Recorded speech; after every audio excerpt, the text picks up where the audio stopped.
Let's talk about the softwares that we need for these course. If you go to your Blackboard content, you'll see this folder, software installation. And inside that, you will find like we need three things to install on our machines. The first one is XAMPP. So why do we need XAMPP? So XAMPP is a PHP development environment. As you know, this is the web programming server side course, right? Uh, so your laptops and your desktops actually work as a client because you have the browser here. But to develop our programs, we need to do the server-side scripting. So which server are we going to connect to? So we'll create a dummy server on the same machine, and XAMPP will actually do the things for you.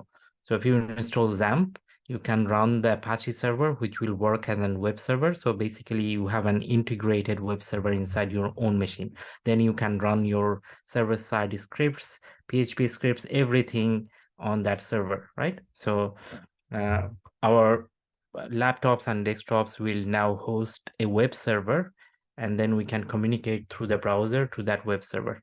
So that's why we need to install XAMPP. And the second thing that we need is the Eclipse IDE for PHP. So the IDE or integrated development environment that we are going to use is Eclipse. Um, and to run Eclipse properly, we have to install the Java Development Kit, JDK. Okay, so these things you need to install. And for all of these, like you have the Windows version as well as uh, the Mac version. So you can just install whatever machine you are using.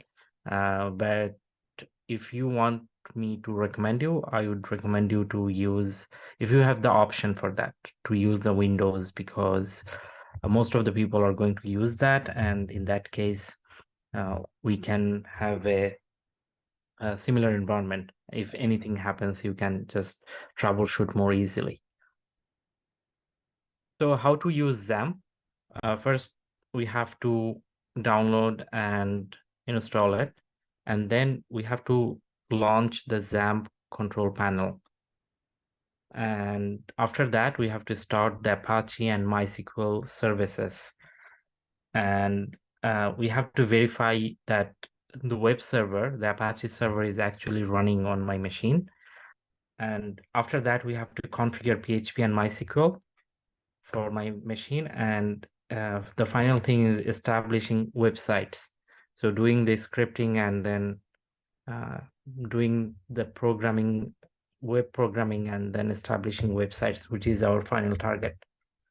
So let's take a look. So once you have installed XAMPP, you will see something like this, XAMPP control panel. And here you see all the modules that can be run on the machine now. So if we start like Apache, your web server will be running on your machine.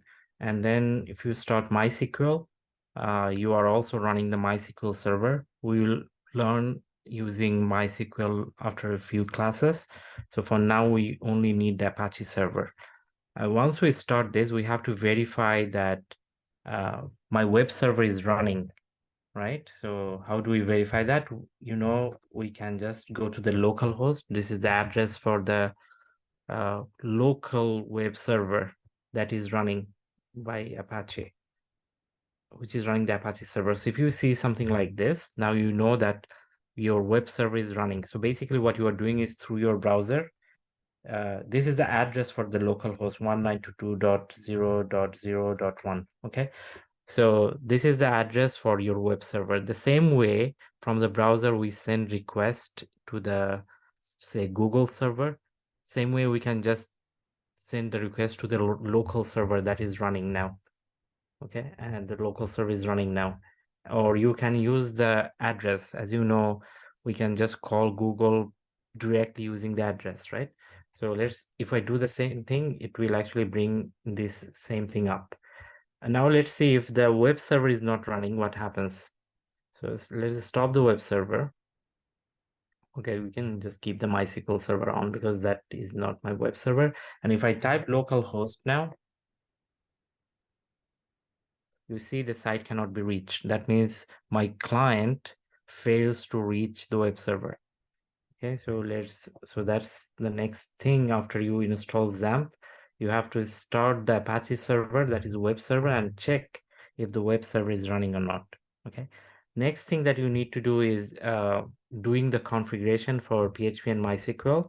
So for that, what you have to do is you have to go to your program folder where the XAMPP is installed. Inside that, you will see a folder called PHP, and in that you will see this file php.ini. So php.ini, yeah, this one. Okay, so this is the file. So once you open this, you will see all different options. Like you can just I would suggest everyone to just go through this. For now, we'll keep it default. Everything is default, but these are the different settings for the PHP development and MySQL development on your machine. So basically, you have to configure your server. For now, we are keeping it as it is, but over time, whenever we need, we'll make changes to this file. Okay, so next for Eclipse, we have to start the Eclipse and set workspace as czamp htdocs. Okay, and so let's do that. And after doing that, we can create our initial project. We can call it textbook, or you can just take any name you want, select your own name. Then what you'll see is you will see a folder called textbook under C XAMPP htdocs, and then what we have to do is download all the examples that I'm going to provide to you and copy the examples and paste it in this folder, in this XAMPP htdocs textbook. So I already have actually created the textbooks, but I'm going to show you the whole thing. So start this, and after starting Eclipse, you have to set your workspace, set the workspace to czamp htdocs and launch it. Okay, and then you see I already have created a project textbook. So the way I did it is new and then PHP project, and this is Eclipse for PHP, by the way. So I create new and then PHP project and then named it textbook. Okay, so I named it textbook and then did finish. What happened next is inside htdocs folder, the project name textbook was created. So what I did next is I went to this chapter 1 folder and copied everything from here and pasted it in this textbook project folder. Okay. And then I came back here and did a refresh. And then all the files are now visible here. So that is how we set up our first project.